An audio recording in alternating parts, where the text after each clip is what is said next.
Salut tout le monde, ici Alisha, fondateur du mouvement Les Nouveaux Hommes, où l'on se sert des publications scientifiques pour vous montrer à tous comment trouver le job de vos rêves, mais également comment créer la vie de vos rêves. Dans cette vidéo, comme c'est l'avant-dernière vidéo de la saison 1 des Nouveaux Hommes qui consiste à trouver le job de ses rêves, je vais vous montrer quelque chose de très important. Vous connaissez probablement la série Game of Thrones. Eh bien, je vais vous montrer pourquoi Tyrion Lannister est un homme qu'il faut prendre en exemple si vous voulez réussir tous vos entretiens d'embauche. Pourquoi vos entretiens d'embauche? Parce que c'est le sujet de la dernière vidéo de la saison. On a vu comment faire des recherches sur le job de ses rêves et l'entreprise de ses rêves, comment créer la meilleure candidature de ses rêves, comment candidater auprès des entreprises, et maintenant, vous devriez avoir des entretiens et vous devriez savoir apprendre en tout cas comment les réussir. Eh bien, Tyrion sait exactement comment faire. Pour ça, il y a trois raisons, trois capacités qu'il a qui font qu'il est très au-dessus de la moyenne. La première, c'est qu'il connaît ses faiblesses et les utilise à son avantage. Autrement dit, qu'est-ce que ça nous apprend à nous? Qu'est-ce que ça nous apprend? Ça nous apprend que finalement, plutôt que de cacher nos faiblesses, il faut les apprivoiser. Il faut s'en servir comme une armure, comme Tyrion le dit si bien. Never forget what you are. The rest of the world will not. Wear it like armor, and it can never be used to hurt you. Par exemple, si vous n'avez pas d'expérience, eh bien plutôt que de vous cacher derrière ça comme étant une excuse, dites que comme vous n'avez pas d'expérience, eh bien vous êtes du sang neuf pour l'entreprise. Vous pourrez avoir des idées qui sortent de la normale, qui sortent du domaine, qui pourront apporter quelque chose que personne ne peut apporter finalement. Ça c'est la première chose. Mais si on prend un autre exemple, par exemple, si vous êtes une femme voilée, eh bien c'est un problème si vous cherchez un travail, et vous le savez bien. Donc, ce qui est considéré comme un handicap pour la plupart des gens peut être considéré comme une grande qualité. Qu'est-ce que vous pouvez dire? Eh bien, à chaque fois que vous interagissez avec quelqu'un, vous partez avec un handicap.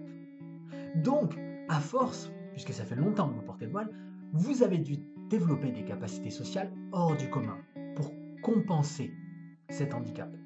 Donc, autrement dit, le fait que vous portez le voile fait de vous quelqu'un de très sociable désormais. La deuxième chose que Tyrion Lannister nous apprend, c'est l'utilisation de ce qu'on appelle en psychologie quelque chose de très connu, qui est le biais pro-endogroupe. Pourquoi il l'utilisait? Eh bien pour gagner les autres. Le biais pro-endogroupe consiste à quelque chose de très simple. En fait, c'est on a tendance à favoriser les gens qui appartiennent à notre groupe. Donc dans la séquence que vous allez voir, vous verrez que Tyrion essaie de créer une proximité qui fera de lui quelqu'un qui est dans le même groupe que son interlocuteur. I know what my father was, what he did. I know the Mad King earned his name. So, here we sit, two terrible children of two terrible fathers. Que le recruteur soit un professionnel ou un amateur, il y a une recherche qui montre que, en réalité, on a tendance à choisir les gens en recrutement par rapport à leur similarité avec nous-mêmes. Donc on ne choisit pas par rapport au profil recherché, mais par rapport à est-ce que finalement ils nous ressemblent? Est-ce qu'ils appartiennent à notre groupe? Donc si vous réussissez à utiliser, à créer une similarité avec le recruteur, alors vous avez tout gagné. Et la troisième et dernière chose, c'est qu'il apprend tout ce dont il a besoin des autres pour savoir finalement quelles sont leurs attentes. Donc, vous devez savoir quelle est l'attente du recruteur. Au niveau personnel, qu'est-ce qu'il attend? Au niveau professionnel, qu'est-ce qu'il attend? Ça, c'est en lisant les gens, vous l'apprenez. Et Tyrion Lannister le sait exactement le faire. Il sait très bien le faire. Lire les gens, c'est son domaine finalement.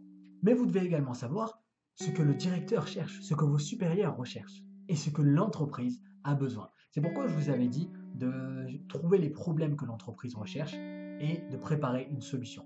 Car le jour de l'entretien, vous aurez besoin de ces solutions pour vous mettre bien au-dessus des autres candidats. I should just take your food and leave you here. Eh? What would you do then? Starve, most likely. You don't think I'd do it, do you? What do you want, Bronn? Gold? Women? golden women? Stick with me and you'll have them all.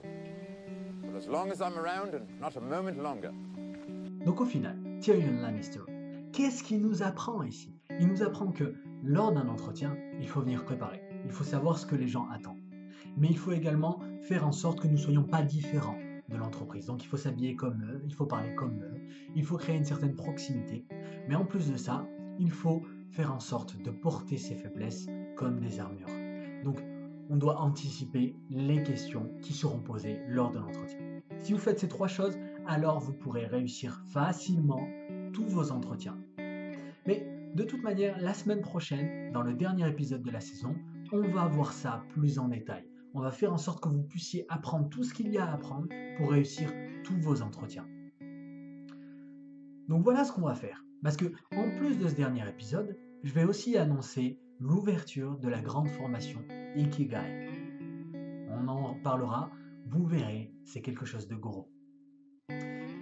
J'ai quelque chose à vous demander avant. Dans les commentaires ou alors par mail, comme certains d'entre vous le font déjà, envoyez-moi toutes les questions que vous avez en tête, auxquelles je n'ai pas répondu, sur le processus de recrutement. Si vous avez des conseils à me demander, demandez-le moi. Parce que je vais faire une vidéo où je vais répondre à toutes vos questions. Et on va clôturer en beauté cette saison qui consistait à trouver le job de ses rêves. Maintenant, servez-vous de tout ce que vous avez appris dans cette vidéo pour réussir vos entretiens d'embauche, permettre aux autres personnes en partageant la vidéo et le cours de réussir leurs entretiens d'embauche et faites en sorte que vous puissiez trouver le job de vos rêves rapidement, créer la vie de vos rêves rapidement pour avoir le meilleur impact possible sur le monde et créer un monde meilleur dès aujourd'hui.